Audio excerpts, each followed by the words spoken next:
2 மணி நேரமாக வீணாகும் அத்திக்கடவு குடிநீர், நடுரோட்டில் பீச்சு அடிக்கும் தண்ணீர், இலவசமாக வாட்டர் சர்வீஸ் செய்த வாகன ஓட்டிகள். கோவை மாநகராட்சிக்கு உட்பட்ட விளாங்குறிச்சி விநாயகர் கோவில் பகுதியில் அத்திக்கடவு குடிநீர் திட்ட குழாயில் ஏற்பட்ட உடைப்பால் பல லட்சம் லிட்டர் குடிநீர் வீணாகி வருகிறது. இதுகுறித்து தகவல் கொடுத்தும் பல மணி நேரமாக அதிகாரிகள் நடவடிக்கை எடுக்கவில்லை என்று அப்பகுதி மக்கள் குற்றச்சாட்டு. கோவை விளாங்குறிச்சி பிரதான சாலையில் அத்திக்கடவு குடிநீர் குழாயில் திடீரென உடைப்பு ஏற்பட்டது. குழாயில் நீர் அழுத்தம் அதிகமாக இருந்ததால் தண்ணீர் சுமார் 15 அடி உயரத்திற்கு ஊற்று போல பீச்சி அடித்தது. இதனால் அந்த சாலையை வெள்ளக்காடாக காட்சியளித்தது. அதனைத் தொடர்ந்து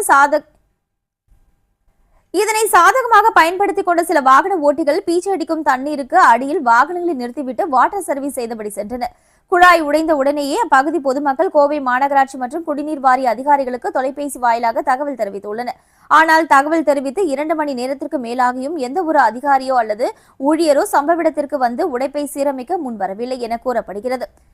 ஒருபுறம் குடிநீர் தட்டுப்பாடு நிலவும் சூழலில் பல லட்சம் தண்ணீர் சுத்திகரிக்கப்பட்ட குடிநீர் இப்படி சாக்கடையில் கலப்பது வேதனை அளிக்கிறது. அதிகாரிகளுக்கு தகவல் கொடுத்தும் அவர்கள் கண்டுகொள்ளாமல் இருப்பது அவர்களின் அலட்சியத்தை காட்டுகிறது என பொதுமக்கள் தெரிவித்தனர்.